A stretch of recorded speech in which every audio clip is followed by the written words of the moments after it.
Well, hello once again. There was a very good transition to the society, which can develop certain activities in a cinema that already exists. So we're going to be talking about that kind of thing. The positive potential of the citizens' grassroots activities, and what we wanted to focus on is the word positive, because the citizens' activity, this position has never been too weak, but in terms of city development, it was negative and it was destructive. And we'll have three keynotes to start with, and then after that we'll have an opportunity to for experts to talk, and this time we're gonna do it in a different fashion. Experts, they'll have two same questions. Well, let me introduce the participants of the discussion first, and I'm going to introduce in that order that they are listed here, not in accordance to now this is Svetoslav Murunov. You're gonna tell us here all your titles. I am not gonna call him urban scientist. I don't want to do that. So he'll tell you. Tell him what you and who you are, and then I don't know, leader of our urban communities activities in the Russian Federation. Elena Trubina, I don't have to introduce her. She was introduced several times by now.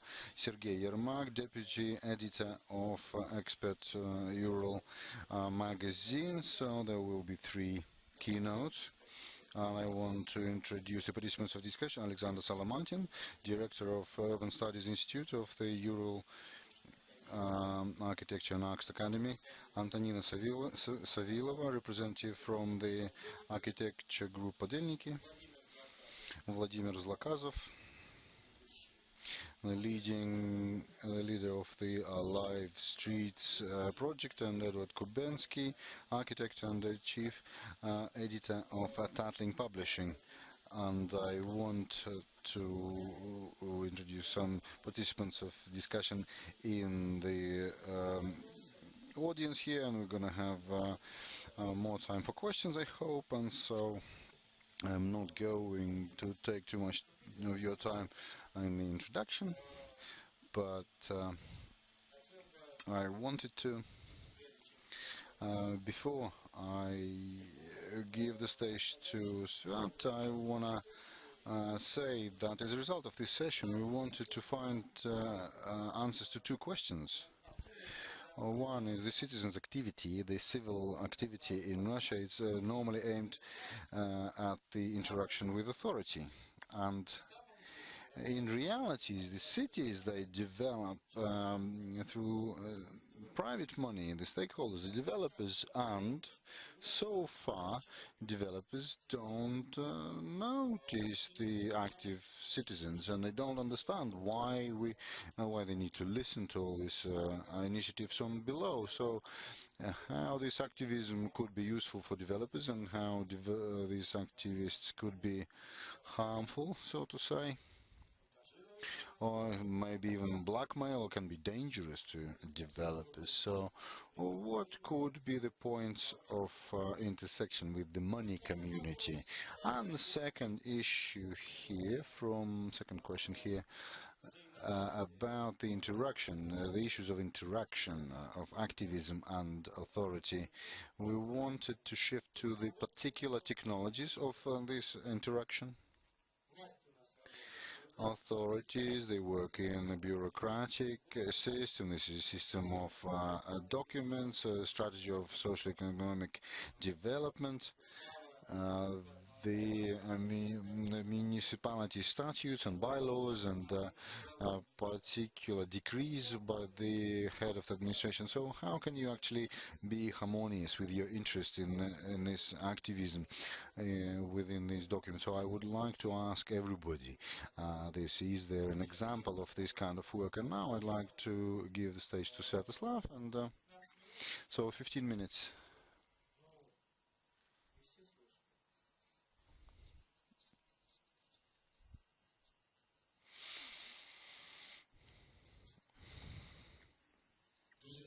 Well, friends, I just have to draw my keynotes. Well, hello to all of you, and thank you for the invitation. I got to draw it. So, otherwise, I can't really communicate my keynote here. The essence here, the system analysis methods that we use analyzing the cities and started using 4 years ago, 5 years ago, they showed us the following picture. Any city is a set of subjects, a set of things that the city uses. This is authority. This is very strict. And there is large business, which remains from the socialist times. So there's also they probably built into international business community. There is a business community that the guys established in the 90s. And they started doing, there is small business, and several years ago that there is nobody else in the city, and all these pieces, they exist in quite understandable paradigms. For instance, large companies, the social and cultural sphere, they don't do that in the city. They have nothing to do with the city, just the tax breaks and having the tax concession, using their lawyers and using their global power. The authorities, they live in this industrial format. They build a big sports complex, they build roads, they build schools. Sometimes they give land to the developers. So retail, of course, retail centers and a certain production. The cities, they develop in their own way. There is a point intensive development, of course, and all the problems that arise through that, and the development of this city. It adds certain functions and establishes with a post-industrial business, for example, there are architectural bureaus, design studios, advertising agencies, etc., etc., and certain even the demand for education. Our analysis shows that as well as there are residents there, they are the consumers of the city as such, and they do not affect the development of the city rather than their money and their time.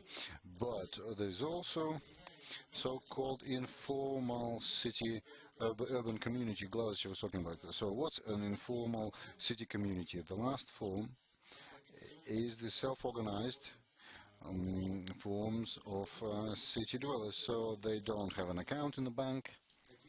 They don't have any complex structure. They don't have a director.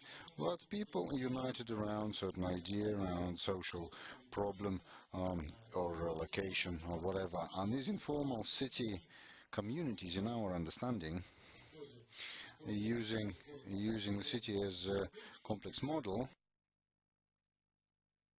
is the last hope for the dwellers of the city to affect its development somehow. And we understand it's only the community of second type that actually manifest in the city through real events. For example, there's a meeting or a cycle race or a festival or a discussion or something like that. If this community has these activities, if it's periodical, if it repeats it, then, for example, 3 events, then you can actually say, yes, this community exists, it does exist, and again, a similar problem that they have, that they stew in their own juice, and apart from themselves, they do not notice any other communities, they don't know what they for, they don't have any aim. So this is sort of negative.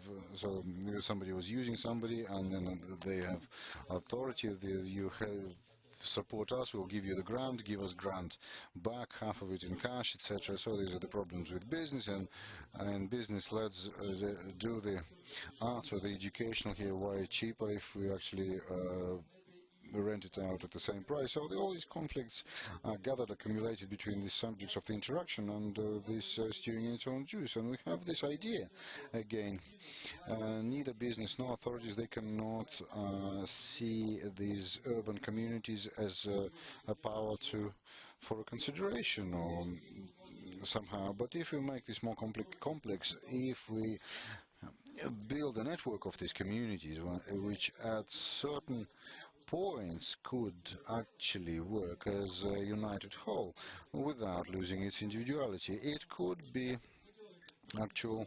In Penza we did it 3 years ago. There was a series of events. It was educational, cultural, and more than 80 communities. We've established a network. The results were like this. There was an empty space in the middle of the city, which was they were trying to build up private housing there, but it's actually the city authorities decided to stop that, and it's so there was the beer and of course the barbecues, and so there were festivals of local communities rather than something important from Moscow from abroad. So this was also reformatted into the whole event. The building of philharmonics that was given to the city communities because this network actually acted as something united. We did it. There were different different stories, different activities. Less talk and more doing things. There were more events there, and of course there were the schedule was done. There was the plan. It was all planned. The rules can be listed here. It's open organized steering committee, because the product is an event, so for any event there must be a steering committee, and that actually drives it. So if we change it, if we change that it's open, that at the initial stage of any event, anybody who wants to participate, it's the information goes wide, and then they could actually, the structure could affect the productivity, the content, and the quality of the entire event. The moratorium on critique, so is too much critique. There are negative connections between the authorities and business, and between communities and business, so we should not criticize, and we should not criticize each other because it's been lost, and so we can stop that, and we don't propagate these connections, and this we do. Everybody makes mistakes, so let's not look at why it happened, how it's. Let's just go forward and go constructive. So any idea has a right to exist, and again, this cultural layer, this identity of the city, which is in museum, in libraries, and in heads of experts. This, if we talk about the city activism, it is all multicultural. All these movements, even bicycles, parkour, or rollerblades, all these subcultures of young people. This is the global cultural code. There are no original ideas for the cities. The only original community I encountered was not more than 50 cities. This is the Philosophical Society in Makhachkala. It's a club that existed for more than 10 years, and I think they were discussing 4 minutes we'll give you, no more than 10 minutes. So there was this idea, and it could survive. And the very important strict rules that these communities, there are 3 topics there, 3 very important topics in any city. This culture, and that's everything is empty there, the communal area is empty and it's not used. Again, education, if you can't get educated, the schools, they do not serve social. The communities were broken in the schools. The alumni communities, they don't exist because there is scholar, there is a security, there is fenced off, so and the environment is dirty, it's just nothing to go, and if you offer an event, a particular action in a city, in an urban environment, which actually resolves all these 3 things, then you in fact give something that would motivate any community, any society. Again, in new economy, especially in those cities where the culture of interaction has already happened, and now we want to develop this, and we want to live. We want to build businesses. We want to make it an economy. We want to build into the existing structures. And the fifth rule is very simple to explain, that the principles are more important than personality, because these classes, new elites of the cities, was formed, and is very easily manipulated by business or by the authority. And once you have a certain protection, the principles you get more important than personality, then you protect this structure, this system. It's got the proof is got the protection, built-in protection. As people, they stop being activists, they become officials, and or they go into business, and then again they lose the principles, and they will lose all these interactions and interconnection. So I'm so sorry. It's very quickly. It's a video on Facebook. You can download it. But if we talk about the network structure of the city, there are three very important competencies: these ideologists, these communicators, and organizers.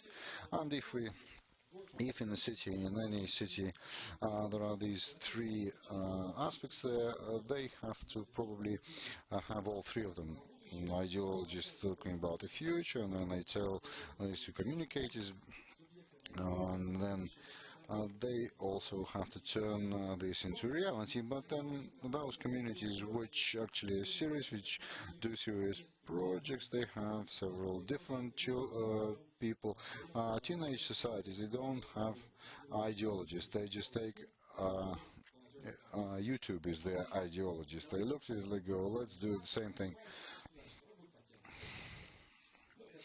So this is just an example, and these three most important competencies within the community, within the society, they could be replicated, they could be scaled up, and if there are ideologies which are low scale, which could be compared to the size of the city, and the network or model of the city is built on the following principle, following model: not breaking down the existing institutes, be it economical or legislative or communication. You establish the superstructure, formal and informal, which would unite ideologies from the authorities, from business, or for the developers' idea. For example, they have good thinkers there, ideologists, they're building something, they come up with what to build, and ideologists from these grassroots communities. Communicators, again, it's got to be communication resource, communication platforms have to be established, and of course the project teams that would implement it. And the network model of the city is kind of a transition model. We're trying to reboot our cities. Why? Because, as I said already, those formats of self-organization, of self-government that we, like biologists, that these are the city communities around certain interests. For instance, we were talking ECAPA community, you got more than 200 of them, and the problems are typical. And so you don't have this network. There are very well developed communities and the different events, but if you have 1.4 million people, you would have probably about 200,000 people. So where the other 1.2 million we don't know, and the problem is not in our country. The local communities, they do not exist anymore, and we don't know who is living next to us. And we don't have informal mode of operandi at all. And so what we need to do, these city communities, these which exist, what they should do, it's impossible to do, either the authorities or whoever else, or the business, but the conditions could be created, very important, to actually grow the communities of the first type. So the little local dinners, local festivals, street festivals, etc., etc. So we need to grow the communities of the first type. So any person from the moment of being born would get the experience of social interaction. School doesn't give it. At workplace, it doesn't exist. And this lack of the interaction, lack of experience or skill of delegation, delegating certain skills, communication or joint efforts, it doesn't give democratic instruments cannot be realized in our countries because external formats didn't work, because people don't have this local experience of interaction. So they need to grow the communities of first type and reformat so that the people are not people who are excluded. So that they have an opportunity, be it an old granny or a teenager, to have social interaction. And answering Alexander's question, what do we do, should developers do, and what they do is create the conditions to involve these city communities, these urban societies, in forming the scenarios in their city space and cityscape in their, not sell it, but actually engage them at the point of generation. How would you want to live? So what would developers do in Ekaterinburg to start working with city communities? Come to your creative stages, to brainstorms. Let's think who can live here, or what would they do, where would they work, etc., etc. What role could you play in all of this? Can you open your representative office or do some events here? And this is happening in the country at the moment, in Kazan, in Ufa, in Moscow. This is all occurring, and this is well in demand. So again, the authorities, they have the objective now to see not as a political competition, it's happening in many cities, but to make the conditions, create the conditions for their replication so they could mushroom, so that again you have public areas that are empty, libraries that are empty, and etc., etc. So these city communities, these urban communities could actually demonstrate what they can do. They are not about politics, they are not about power. They are about other things. They're about living. They're about self-realization, and this potential, untapped potential of the cities. For me, the indicator, the comprehensive indicator, whether the city is dead or alive, is the quality and number of these communities and what communities lack. So this is the number of events that they generate. So these are the two parameters. Is the city dead or alive? In Yekaterinburg you do have some life, but there is no network of these communities. So you have authority, bad or good. You have business in 20 years established, well established, but there are no serious urban communities that would participate in strategic development, in certain public areas of functioning premises, etc. There are no precedents like that. So I think you have it all ahead of you. Thank you very much. Thank you, Svetoslav. I think we'll have time for questions.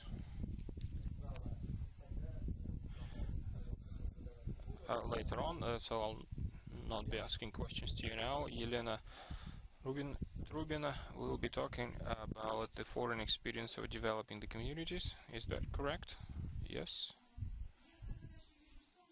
How I see that I would like to talk on behalf of theory, or urban theory, which I study, and which I teach and use during the expert assessment and the implementation of projects. The title of my presentation is The Right for the City, Utopia and the Challenges of Global World. I would like to underline that the notion is such, the right for the city. This is the notion which was first mentioned in the text of prominent urban scientists, Arne Lefebvre from France, contemporary American Marxist or urbanist David Harvey. So the notion is such, the way it's originated, it had a certain utopic moment. Lefebvre, for example, by looking at how his Paris transformed in the 60s and 70s of the 20th century, on the one hand he sadly understood that the possibility of communities, city communities are weak in terms of stopping the aggressive city growth and in building the car motorways and overcoming the consequences of globalization, reduction of public spaces, etc. On the other hand, he continued dreaming, and he had bipartisans who realized that without offering some positive ideal to people, without offering an image of a possible future to people, it is very difficult to mobilize the citizens for some positive actions. And the questions, the issues, the key points you see on the slide, I just continued speculating about the right for the city. So it looks the following: when we ask ourselves about the right for the city, when we are talking about this wonderful notion implemented by famous urban scientists to our reality, this in a way brings us back to the problems which we raised today in the morning, is that the identity of the city as such has not been clarified, because so far we have not comprehended the consequences of Russian capitalism. We still don't know which society we live in, where it's aiming to, what are its core values, especially taking into account the trends of the past several months, which show that there's a that the values are being reconsidered. And when taking that context into account, we look at Yekaterinburg, we're not quite capable of answering the question who has the right, just simply because we don't know what city we live in. And I here list what are my questions to or claims to the city. But I would like to stress once again, and we talked about with the colleagues, that those the issues we raised to ourselves. Where is the decision-making center? Where are the opportunities not only to set the goals but to achieve them? Well, the answer is in the economy of the city, and the economy is troubled. Simply because the taxation base leaves much to be desired, and the condition of business needs improvement, and at the same time we need reliable sources of economic growth, because without it the expectations or hopes for the better future will not happen. Now I will repeat, according to the classic researchers in urban science, they say that the right for the city is just one of the rights which should be on the agenda, on the liberal agenda and Marxist agenda of the agenda. And when they write about it, and when you look into their texts, this is the right which is implemented at the collective level. And of course, those trends of automation, individualization, and cutting the sources of solidarity which we experience today, they deprive our citizens of the experience of positive interaction with each other.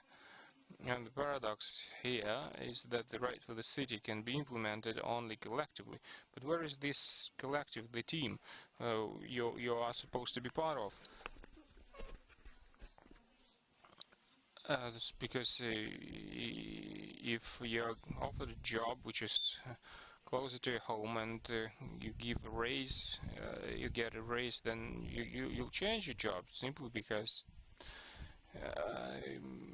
you need more money. And so it means you change, you become a member of a different community today or tomorrow, or you maybe even change the city where you live. So what are the reasons for, well, if you're a member of a certain team, then how would you be participating in addressing the joint problems? So the final thesis I give here, when we're talking about private property, where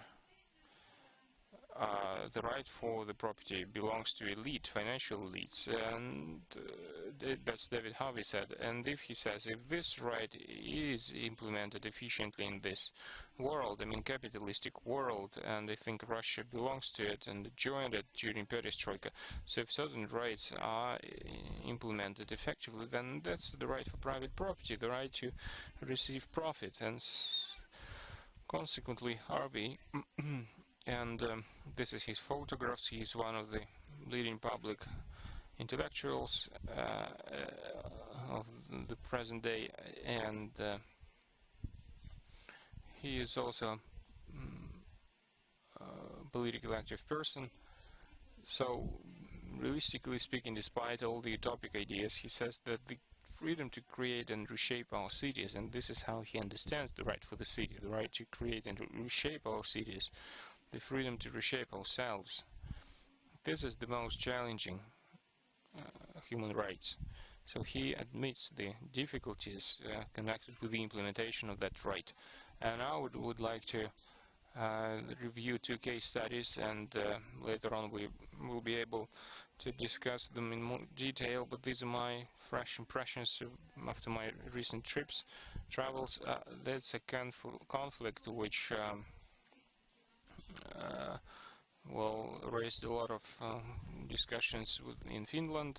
That's in Guggenheim Museum, and that's a scandal connected with the mayor in Berlin, who was notorious for, well, as he was in charge of Brandenburg Airport and the improvement of Brandenburg Airport, and the rating of the mayor's dropped, and he tried to restore that because the re-elections are coming, and recently he's been actively promoting the idea of including Berlin into the list of those cities which will be bidding for the Olympic Games in Berlin. And the thesis, what I want to share connected with these case studies is that if you disagree, if certain members or representatives of city community disagree with the projects offered by the authorities, this is a normal reality, a normal feature of everyday life of the city. Because if it's always a question of balance, a compromise between agreement and disagreement. And I think the example of optimal way to achieve the consensus is another example from the life of Berlin, and it's quite inspiring. I think when the city, when there's optimal mechanisms of interaction between the community and authorities, all districts, they were asked what they wanted to see in place of old airport Tempelhof. And as a result of that opinion poll, except for one district, all the citizens said they don't want anything to be done in place of the airport, so neither social housing nor library. So it looked that those problematic, they were just fed up with those transformations, and they wanted to leave that space empty and turn it into a wonderful park, which on the one hand bears the signs of the glory of the past, the industry, but on the one hand now it's a wonderful public space, a park, and when you walk there you kind of feel inspired and feel proud for the people that they were able to achieve what they wanted, and they created what they wanted on that ground. And very briefly, it would logically follow from what I said. I think that at that initial stage of bringing the city communities closer, what is important is promotion of successful case studies and best practices. So the stories about where it worked. To to turn hundreds of communities into dozens, and what was possible to re-establish the dialogue and protect the interests of the citizens where they're formulated. And I think since the probability, well, that the activists will be able to influence the material infrastructure of this city, but well, the probability is very low, of course, because they see how the fabric of the city is changing. What is important here is work with the fragile trends of images, human images, and its enthusiastic demonstration of cities and case studies which worked. Well, I have a question to you. The reality shows that the most efficient actions of city communities is blackmail. But other examples which you are aware of, examples of positive actions by the communities which bore results here. No, I know a lot of other cases when, unfortunately, city authorities are using communities and their leaders as a camouflage. They say, well, we've talked to them, but in reality they decided what to do a long time ago. So manipulating the community, there are a lot of examples of that kind. But the examples when the community is stubborn in achieving their goal and they do not, secede to the pressure, unfortunately I haven't found such examples. And I would like to give floor to Sergei Yermak, who will tell us about the interaction between the citizens and the authorities.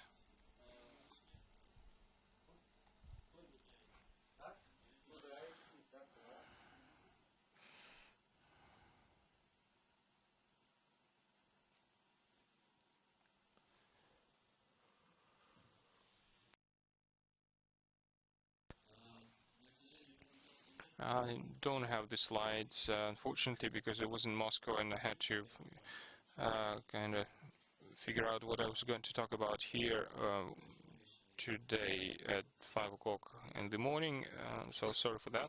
But Moscow is much more humane, by the way, today. This is what I wanted to do. I've been listening to Elena since morning today, and I also listened to Svetoslav, and I would like to start with a small comment.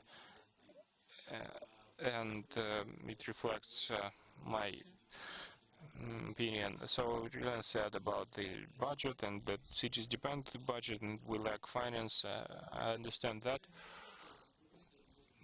This is correct on the one hand, but on the other hand, the budget could be spent more efficiently, like one interchange for 4 billion is too much. And what I could disagree is you said that development of the cities will depend on external factors. Well, I would not like to believe that because I've always believed and I wanted to be that the image of the city and its marketing would be stronger than the image of this country, because we have such examples in Russia, like St. Petersburg, for example. It doesn't matter who will rule Russia, tourists will still come to St. Petersburg to get in touch with the culture, and I think it's possible to do such things in Ekaterinburg. What exactly, I don't know, and no one knows, but it's in principle it's possible. And final comment is a comment about this wonderful report that's really nice, and I really want it to be so, but what Yelena has said, because I live in the Botanichesky district of the city, and the automation, well, how it started. Botanichesky district is a separate district which should be fenced, and it would be nice because the environment would be best, because although it's horrible stone jungles, then automation continued and every building was fenced, and now these neighbors just don't talk to each other, and this network structure, it's cool, but I don't think it's whether it's good. And what I wanted is using my report and maybe offer some recipes, short-term ones, and start with this general idea. when I thought about town planning conference, I subdivided into two ways of approach. There's the so-called Oriental approach and Western approach. The Western is democracy, network, infrastructure, when the citizens state their will and they're heard, and the Oriental way is when authorities agree with developers and the community is not taken into account.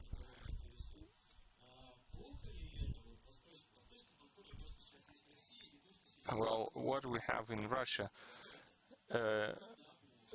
is it good or bad? Well, it's bad. It's bad because this balance of public and private, it leans towards private. But the Western ways of democracy is also not always good and justifiable. The example of the Washington is well known. She mentioned Washington, and they tried to build bicycle infrastructure, and the black majority was against, simply because they associate the bicycle with the white people, and they thought that they were against it, strongly opposed it. So this still Oriental approach will prevail in Ekaterinburg no matter what we do, unless, well, the authority is reborn and all state officials will suddenly die and new government comes. So what should be done? If we're talking about Ekaterinburg, it's clear that the command and administrative structure, which is now here, it doesn't work as a customer. And this is the TV tower, which stands empty for like 30 years already, and nothing happens to it. They do organize some tenders, competitions, and some wins them, and the authority says we'll take 3 projects, make out of these 3 projects one, we'll find an investor, but nothing happens still. The second thing, it becomes clear that this market approach, which is there in Ekaterinburg now, and it prevails, and it doesn't improve the situation, the environment deteriorates. And there's a developer, Malышева 73, and the way they spoiled our pedestrian zone, Vainera, they spoiled it on both sides. On the one hand, they built this new shop, which is higher than the mayor's building, the administration, and on the other hand, they built a high building in a parking area, and it's not clear whether it was approved by the city administration or not. And the third thing which becomes clear is that without the citizens, it is not possible to come to any solution. And this brings us to what I like about Ekaterinburg. What I like about Ekaterinburg is that we have an opinion leaders, we have but I'm not sure we have 200,000 communities, because we could have a revolution here. But we have opinion leaders who support bicycle infrastructure or protecting the monuments. We have those who build sport grounds. We do have those opinion leaders. They are not interconnected, however, but they do the right things. They don't say that everything's bad and awful. No. What they do, they do add a positive aspect. And speaking of what should be done, Sviatoslav mentioned that the authorities should organize. I guess, yes, that's one of the functions, but most importantly, it should achieve to try to find the balance between public and private rate, the balance between developers and the community, because if the power, gives too much initiative to the community, maybe we'll get a nice city, but without investors. So a balance needs to be found. Who should be organizing the community? Well, I guess, yeah, I hope very much for developers, for their consciousness, because there are developers who are very careful about our city environment. At least they try to. There are examples, well, if talking more specifically, I say maybe some rebellious thing. I like Raduga Park for this new entertainment park. There was a lot of really controversy that you'll destroy the park, you'll destroy the forest. Although there was no park, there was a dump site. They built a nice trade center with a nice children entertainment park. I think that was a great solution. And I think these developers are more like forward thinkers, and they really can organize those communities and maybe establish a network of that. And a small comment, people, even if there are opinion leaders, people as such will never form a network community. They are inert by nature, and then United States, they try to fight with that. They had special people, community planning, people with sociological and psychological degree. They explained and talked about it, and they mentioned Germany. I like example of Stuttgart where they're rebuilding the railway station and they're improving it, making it better than it was, but the people were protesting. There are ecologists and there are tents of protesters, and the authorities, they started to explain. They built a 7-story museum in the railway station. They showed the plan, the project, and they explained why it is good, and people watching it, well, they stopped protesting. There are separate maybe persons who are, you know, live with those tents for 3 years now, and nothing can convince them. And the last thing, the final two things I wanted to say very briefly. I think there are two levels of projects. Number one is quarterly or neighborhood type projects, and the city projects. Well, if we're talking about neighborhood or quarter type projects, this is where you need to contact closely with the people. If it's a citywide project, there are certain problems. What needs here is expert community. It's the experts you should talk to, not the people, because making decisions, if you, for example, bicycle infrastructure, well, you don't have to ask every citizen. Or if it's speed train, or if it's about fencing the rail tram tracks, or paid parking. So you don't have to ask people, because you won't find a consensus here.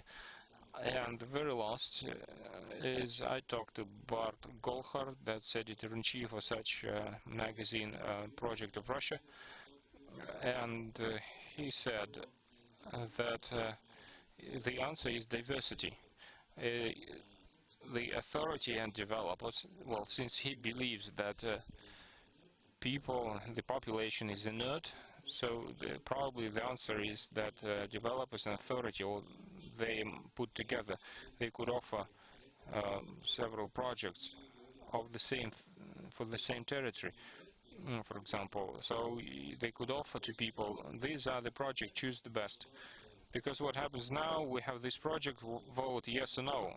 And when there is no choice, no diversity, then there are conflicts, if there are only two options. That's it. Thank you. Thank you very much, Sergey, and I wanted to just give a little comment here.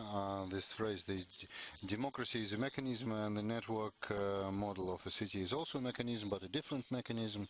I didn't want to say that they could affect the democracy, but why democracy could not mathematically work, because there was no experience, no skill of delegating in terms of reference, and the stimulating of this creating the authority and business, they could always help to establish the communities, but because the authorities only generate authorities, if business and makes business communities again, and now if we talk about the charity, really charitable community, and also the second type is so-called charities that work as business structures. So it's very important aspects here. And another point which is very important, if you don't believe into these communities and this Eastern way. It just shows that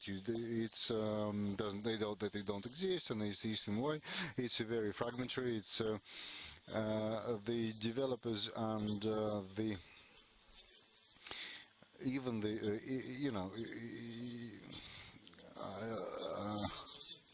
I just want to give you this. This is the lack. As I say, you sublimate it and you have more artists here. There's decorations. The city is not becoming any better because you have the authorities and you also have the business here. If they're reflecting it, they're becoming the partner, they're becoming the contractor for the, or they go into the Nirvana and they start working in the cultural. I'll just answer here quickly. What I'm going to tell you now, it's not something that I've made my decision upon. The authority, the developers, and the community, this vertical is always how do we build the horizontal links in all this. For example, we fenced off the tramway. It's great for those who take the tram, but it's horrible for those who drive. And some people say, you bastards, and others say, no, it's not us, it's you are the bastards. And it's very difficult for me to say, what do you do? And, in terms of strength, the communities are just, they're equal in strength. And again, I reply to you there. Your remark is, again, this answer. Involving people into the discussion before you implement them. You can see these conflicts. You can turn these conflicts into certain synergy. We don't sell them, the communities. We say, let's come up with an idea of how should it be under the roof or should it be the open space. And when they think together, they start hearing each other. You can work like this, and you can turn something like that. And if people do something successful, then they suggest it to roll it out on the scale of the entire city. But when you start thinking, start discussing before, it's not selling to each other these ideas, but this is co-creation, this co-working, this cooperation. We could come up with new solutions there. For example, the speed trams, they could be done monorail or hanging off the rail. I don't know, but something like that. Well, thank you very much, Sergey. And so he set the MO of the discussion, and we're going to move on with the program. There are people of these grassroots communities, and I'm going to be asking them particular questions. And the question number one is to Alexander Solomatin, Director of the Institute of Urban Sciences of the Ural Academy of Architecture and Arts. And I understand that you represent that community, but really, I know that you could think on behalf of these, or the community of young students, young architects. It would be very interesting. Do they exist in Ekaterinburg as per se? How do they interact with the development? How they think of getting into this circle of power? Of what do they communicate? How often do you know? Well, last of us, Boris Lazovsky advised me. It doesn't matter what question you're asked, just tell about your own thing anyway. So in the context of the talk that occurred before, the authorities, as it looks to me, it represents certain structures which is quite organized. There's the lawyers, the specialists, practices, and what we're talking about, the community, grassroots urban communities, is disorganized. That's from my point of view. So to build the relationship here, and there are certain difficulties in terms of education within the city communities. We know how to teach, how to treat, how to draw. We know all this, but so how do we discuss certain communications between people who have different ideas, different notions about things, and they simply don't understand each other? So from my point of view, the idea of urban sciences, we have to discuss problems of implementation of particular, the educational problems in quote-unquote of broad public. And I can give you examples here. We graduated from colleges, universities. At some point in our daily life, we resolve our own problems in the context of urban environment. And sometimes, of course, the issue of urban sciences is a systematic approach. This is different sciences. Is in terms of perception for different people is different, and in the context of the urban environment, I give you a couple of examples. About a month and a half ago, 6 weeks ago, there was this gathering at the mining university where there was the problems, the conflict between in issues of compressed built-up, the legal issues there. We've heard it all before, and a document which it seems to me could help the discussion, not only resolution of conflict,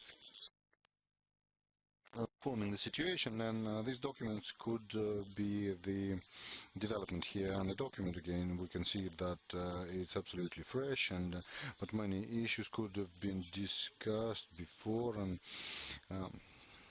a procedure of public hearing is actually built in, so that is very interesting. So the document is there, but nobody's working with it. And the second example, which is very interesting too, this is the Первомайская Street and Karl Liebknecht. It's the Philharmonic House, the system of shops there about 10 years ago. So about 10 years ago, there was a head of department of city development. We see people come from business and they sell bread, and then they were selling vodka and whatever. And in those years I just said, okay, people build and then they lose money, and they build and they lose money. And well, you have to either sell diamonds here or vehicles, because the structure is organized so that that the flows, people would not go there to buy bread. So it was a great shame to see the management and the economy and all the other colleges who work in the city, in the urban environment, but they don't understand what kind of space it is. And similarly, English engineer, 10-15%, this is actually the basics of design he spends.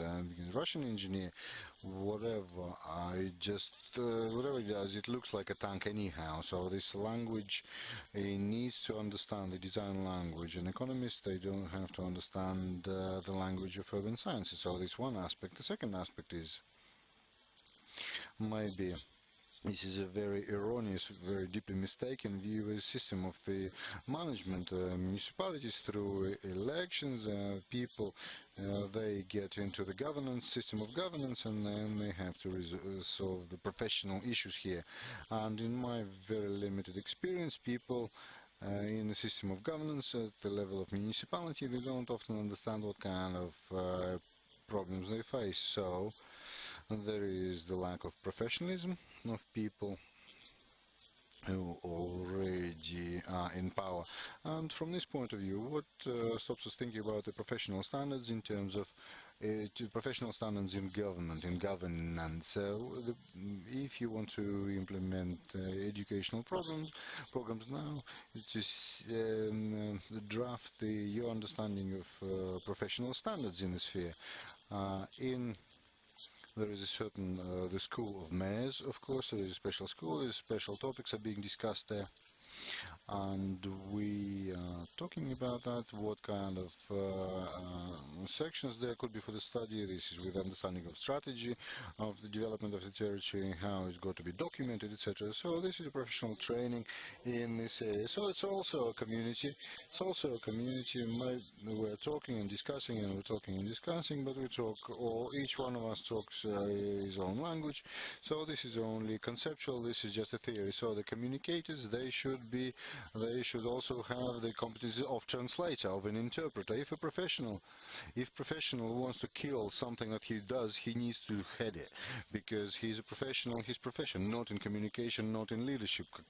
And I'm gonna take a minute of your time. You know, the Institute of Urban Sciences, we don't train designers or architects. These are system integrators, so they are on the crossroad of disciplines here: information technologies, economy, communication and management. And this is, we now capturing the managerial systems with our graduates, and we are infecting them, and it's very good for me to see my student here who's working in the company with the development one of the factories, and all these programs that I'm talking about, of course, they're not short-term, they're quite long-term, and they demand certain strategizing and strategic development. And it seems to me, if we want to undertake certain measures, so there's got to be certain education program before all that. So now we're going to move on, and we're going to be talking about the urban communities. Antonina Savilova, representative of Podelniki Architecture Group, is doing particular things, particular problems she's dealing with, and the aspect of the issues that I pointed out is this is the interaction, the opportunities in an interaction of between the stakeholders, developers, those people who have the resources, the finance, and the ways of being included into the bureaucratic system. What did you manage? Because you clearly, the table that we have here on the White Tower, and you do have certain piece of paper with a stamp on it. We do have a lot of paper with different stamps, and the White Tower is owned by the state. And we cannot be abstract, we cannot avoid talking to the authorities. So, of course, we have more obligations than anything else. We have obligations, and the architectural landmark is being destroyed, and we have to preserve it. And we say we, what do you mean we? Who? From the point of view of a lawyer. This is a non-profit organization, otherwise we would not have been able to. We decided as a legal entity, so we have an agreement there. So the first was the Ministry of State Property, and then a lot of other papers. So this is the White Tower had all these obligations, but it didn't even have the land to go with it. So it's still, there is no, the landmark is there, but there is no land that goes with it. So there's quite a lot of these aspects that it needs papers and paperwork and rubber stamps, and who do you talk to about it? So even before that, and so you have your own qualified lawyer, do you? And each one actually studies the way they can, or how. We have a lawyer, yes. Yes, he's trained, he's qualified, but he's not employed. But there is a specially trained man for whom it is a professional challenge too. It's not his work, it's charity. This is how he demonstrates his social responsibility. We don't have people on the book employed. We don't have somehow remunerate him or make him do something. Only his own initiative. If he wants to help us, he helps us. So certain simple things we can actually do. It's after work, on weekend we get together. So for instance, how about a document? Do you have a document called strategy, or do you just do it as you go along, make it up as you go? Because certain things need to be done. If you need the money, you need the money to spend on something. To, for example, to fix the roof on the first floor. If you want to fix the roof on the tower altogether, then probably the reparation for the entire building reconstruction probably won't have enough money. So we need to talk. We do talk to these activists, which are not gathered into any communities. There are some activists who, yeah, it is very interesting for them. The White Tower is interesting, and we have we made all these long way, which we split in very short objectives, because your normal activist is not ready to sit down to think long term. He is ready to do a first step, and then when you understand that a short step, when it's publicly announced, for example, then he would support, but he can't walk the whole way through the strategy with us from start to finish. And you'd see, yes, that in principle the strategy is close to me, and then today, this weekend, I'll go and I'll help them, I'll work for them for free. And so we have to take all this long strategy and split it into really small pieces and publicize it in the internet. So how about the relationship with business, if you ever manage to do something useful? At the moment, the only thing that we can offer business, this is joint advertising, maybe advertising, help us with advertising. Yeah, help, can you blackmail them? You blackmail the nearest retail center, for example. Because you can say, oh, we're going to be preserving this, and then your company is out. Because do you do that? This is just a question. I've not tried that myself. You know, for us, the White Tower is a very strong symbol of Yekaterinburg city, but some people don't even know what it is. White Tower is somewhere in Yekaterinburg. There is the market there, and there's something there. There's some White Tower there, but it was always there. It just so happened that it was at the edge of the city. There is no social infrastructure ever. There's a market, there's some fights there, and somewhere at the ends of the land is also, there is a market, there is the insurance company called White Tower. So the symbol, the actual brand exists. So thank you. Vladimir Zlakazov. Again, two standard questions here. Relationship between the business and how you can build yourself into all these bureaucratic structures. But the first question is what kind of the community is it? Live streets or lively streets, because I started working with Ekaterinburg, that was with lively streets, that they led me along the lively streets of Ekaterinburg, and thank you very much for the last year's extraction. So what do you actually do? Well, I'll correct a little bit. Lively Streets, it's just an internet project. This is just a blog where I write about the problems of urban environment. Now we broadened our scope. This is a fund, City Pro it's called, and what we work is the public community organization, incentives, new practices of establishment of urban environment. So we are doing comfortable public spaces and urban environment, as most of urban areas are streets. So we are dealing with transports. Integrated transport system. This is for pedestrians, for public transport, and for bicycles. And this space is formed with the walls of the building. So to a certain extent, we are going to work with the developers too. This sphere is very inert. It's overloaded with various norms and regulations. There's a lot of people working in this field, both professionals and developers, and also there's a lot of inertia in established practices, so it's very difficult to somehow affect it. It's like a magnetic field which corrects the trajectory of the development of the city. What kind of successes did we achieve? What can we give as an example? Ekaterinburg, about, say, 6-7 years ago, the dominated point of view of the development of transport, there was a lot of road, more transport, more junctions, more roads, and that's changed. No, it's not. The city cannot develop like that.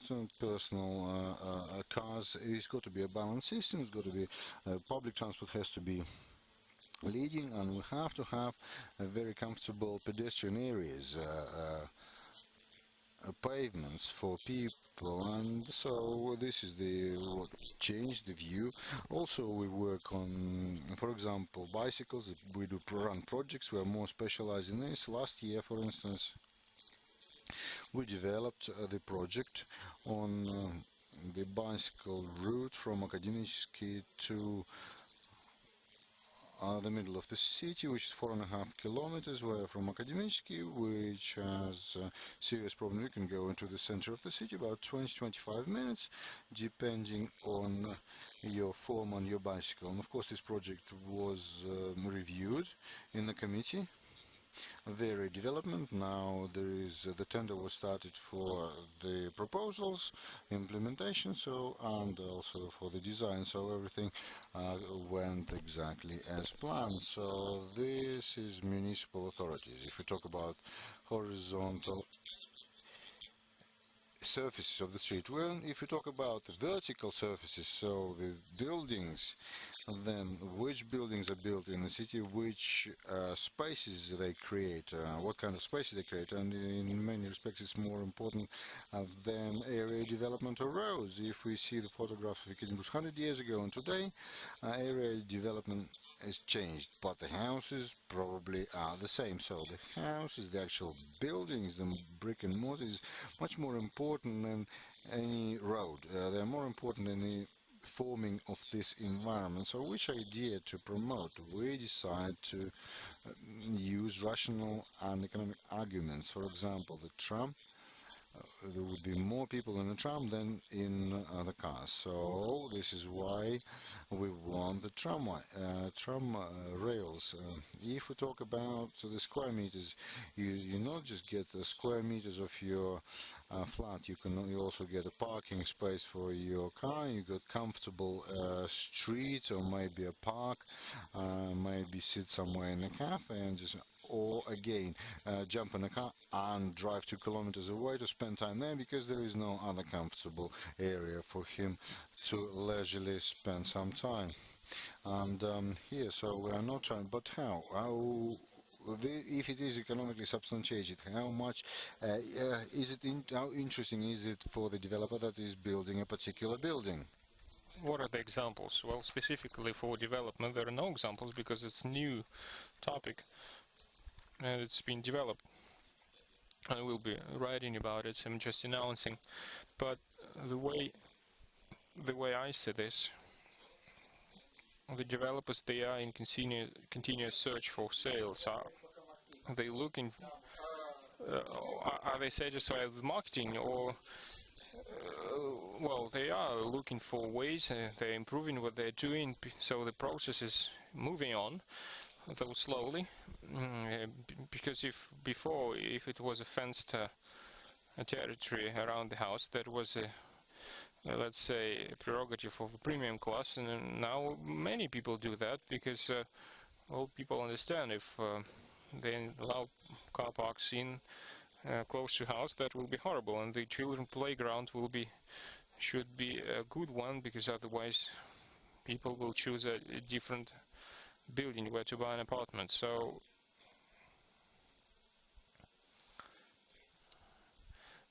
this environment is not presented. First it starts with the apartment, then the entrance, and then the area around the building, and then it covers the city. So which stage is the developer in Ekaterinburg? It's at the stage from moving from the entrance to the building now to the area around the building, because in Moscow the developers are in apartments in general, right? Oh, in general. Antonino wanted to add something. I wanted to say that what developers do is a systemic issue. It's difficult to find a developer who maybe he will be developing a bicycle structure, but he will not be building a bicycle road. Well, I have a serious question here to all those who admire bicycle infrastructure. Maybe they won't be building a bicycle road, but they will envisage a place where bicycles could be stored within the house. And well, maybe this can be. There is no places where bicycles could be stored. We have the space, but the buildings are so that there's only one place where you can store a bicycle. It's the balcony.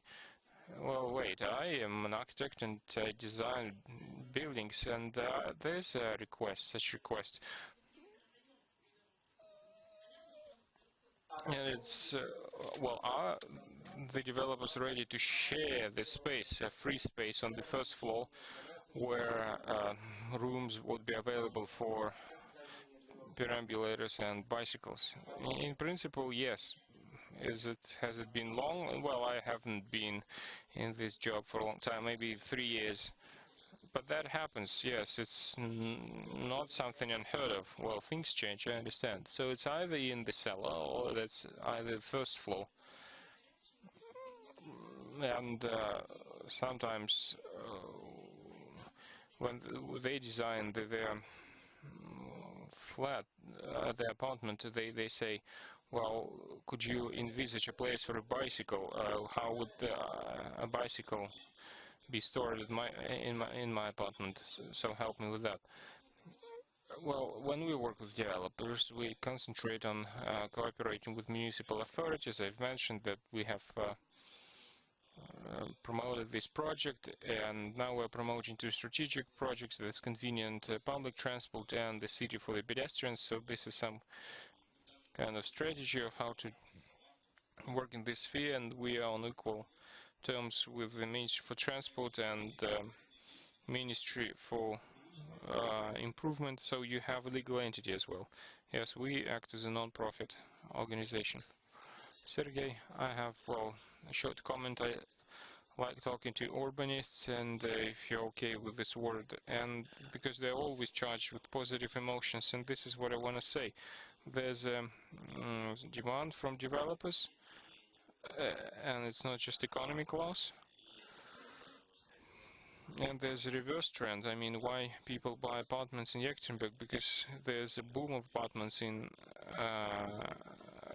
Yekaterinburg, and they buy it. So the key factor is the price still. Sorry to say that, and for a number of years, it will continue to be the trend. Thank you, Edar Kubensky. And could you highlight two issues of interaction between business and activists, and the way communities could be integrated into the system? Good afternoon. Despite the fact that I'm an editor-in-chief of a business magazine, I am a businessman, and I've listened to all this story. I wanted to sit silent, but it doesn't work. I have a dacha, not far from Yekaterinburg, near the lake, and there's a swamp around the perimeter, and my dacha is close to the swamp, and there is a floating island there. And I wanted to understand what kind of floating island was that. And 2 years ago, a piece broke off from that island, and it was swimming on its own. So there are small humps around the island, and they're swimming on their own. And my dog, I walk my dog there, and when listening to the discussion, that picture reminded me of the community here and the ideology. Recently I talked to Nastya, and I told her a story about Yekaterinburg, that I told it a swamp, not in the sense that it's bad, where you can, let's say, sink, but it's in a sense that there is a place which has a lot in it. It's like concentration of certain things, including wisdom. So there's this place filled with water, and there are communities which are separated, isolated, small islands, and so each community, no matter what you call it, they are on their own, and they don't want to meet and talk, because well, if you meet, and your island might sink, and maybe it's not bad, because down beneath there's well, wisdom, and you can learn something good, but they don't want to still.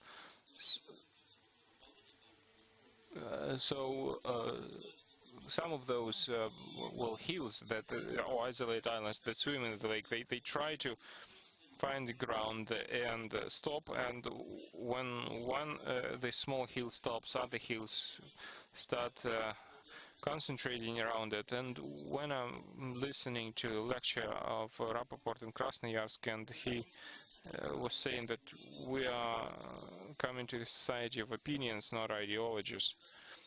So I think every community that's an opinion which aims at finding roots and using the wisdom of that swamp, and it's getting the opportunity of gathering other hills or islands around it, and so that will not be an opinion of an isolated hill, it will transform into an ideology. And every community is aiming at becoming or shifting from the space of opinions into the space of ideology. So usually the community is free-floating, you can reach one shore and another shore, there's a maximum freedom, but when it gains roots and takes wisdom from the swamp, it loses parts of the freedom, but it organizes certain action around it, becoming the center of power in a way. So I'm not sure whether I'm right or wrong, but what I want to see is that Yekaterinburg, these free-floating islands would form bigger islands, and they would gain roots. And what we need to see is to get to grasp, to understand the mechanism of those free-floating hills, islands. So the city is a very sophisticated organism. I'm sorry for that image, a complicated one. Okay, very shortly, and we'll leave some time for questions. So maybe I formulated the mission initially. The way I formulated the mission initially, it was not right. I once talked to a person responsible for utilities of a big American university, who said the mission of our university is to bring up patriots and leaders. So I was interested to see how the students perceived that. So I wanted, now I'm interested to see how people perceive Yekaterinburg, how I myself perceive Yekaterinburg. So why the city, what is it for? Sometimes we're indifferent, and that shapes up city communities. So this problem of thinking about the role of Yekaterinburg, it should not boil down only to the politicians or state officials, but it's up to each person how he or she sees himself in this community. Well, they perform those actions, yes, but transforming that into ideology and saying that, yeah, our city now is a city of constructivism, so let's build all other houses in constructivist style, that's a utopia. I don't see myself in constructivism, really. I'm just an example, and this is the problem. It's good we have a very active expert community here, and I hoped that it will happen so at the end of the day, but still we have on less than 5 minutes for questions. I would like to hear some questions from the audience. Let's start from those who haven't a chance to speak yet. Good afternoon, my name is Alexei Chernoskotov. I'm a head of town planning zoning department of the city administration. I'm probably the only one from the administration who said that, and you mentioned that we should, you know, vanish before changes happen. Well, I would like to disagree, speaking about the rules of land use and development. The rules have been established in 2007. Since 2007, they've been in use. And during 1 year, we have about 6 public hearings on introduction of changes. I think you misheard Alexander. He said there are rules, but the lawyers, no, let me finish. He said that, unfortunately, yes, we have such institute as a public hearings. It's not. It's not there. although there's a need. Well, during 1 week, we perform 3 public hearings on land use, and we have 30 to 50 people interested in it who come there. Local ones, yes, and on town planning documents. So we have 1 or 2 public hearings a month. So during those public hearings,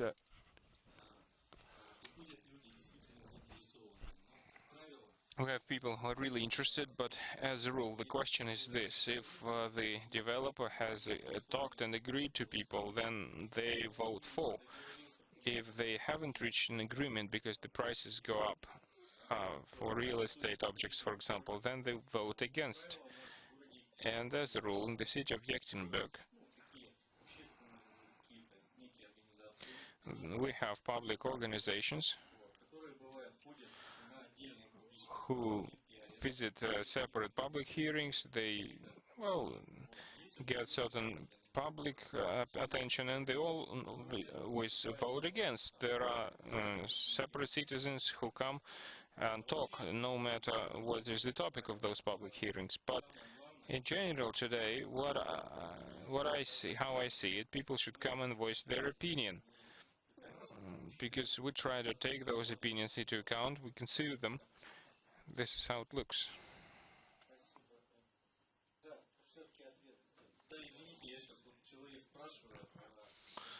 And the timetable of those public hearings is non-existent.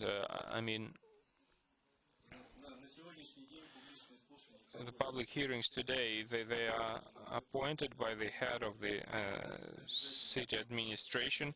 There is information on the internet, and if it's town planning documents, then during a month it is forwarded to the administration of the district for the population to familiarize themselves with it. So if there is a request, then the public hearing is organized. If not, then they are not organized. So this is the problem. I mean, if there is no request, they are not performed. Because I sometimes walk from building to building, and they walk through the Krasnoarmeysk street, where it's a quarter of millionaires, and people bought expensive apartments, and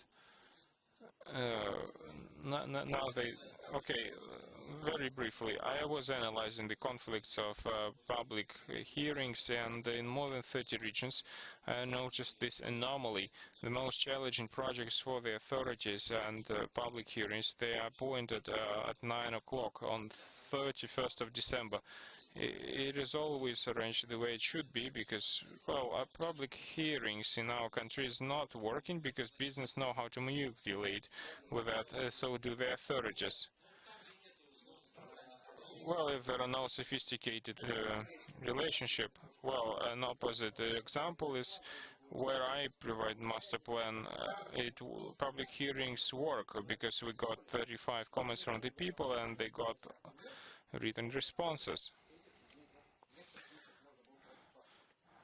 Although in many cases you could just not even talk to those people. So the authorities are different in different places, and we should not generalize.